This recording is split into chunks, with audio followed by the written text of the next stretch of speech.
লক্ষ্মীপুর জেলা ক্রীড়া সংস্থার নবগঠিত অ্যাডহক কমিটি প্রত্যাখ্যান করে বাতিলের দাবিতে মানববন্ধন করা হয়েছে। একই সঙ্গে সর্বস্তরের ক্রীড়া অনুরাগী সাবেক খেলোয়াড় ও দক্ষ সংগঠকদের অন্তর্ভুক্ত করে পুনরায় কমিটি গঠনের দাবি জানিয়েছে মানববন্ধনে অংশগ্রহণকারীরা। রোববার 6 এপ্রিল দুপুরে লক্ষ্মীপুর স্টেডিয়াম প্রাঙ্গণে ক্লাব সমিতি, সাবেক খেলোয়াড়বৃন্দ, আম্পায়ার, স্কোরার, রেফারি ও জেলা ক্রীড়া সংস্থার সাবেক সদস্যগণের ব্যানারে এই আয়োজন করা হয়।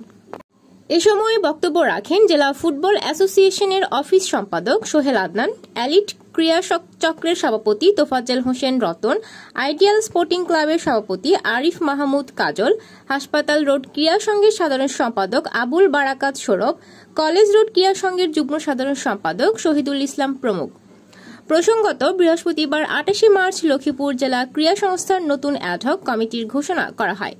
জাতীয় ক্রীড়া পরিষদের সচিব, যুগ্ম সচিব আমিনুল ইসলাম এনডিসি স্বাক্ষরিত এই কমিটি প্রকাশ করা হয়েছে। এতে পদাধিকার ক্ষমতা বলে জেলা প্রশাসককে আহ্বায়ক ও জেলা ক্রীড়া কর্মকর্তাকে সদস্য সচিব করা হয়।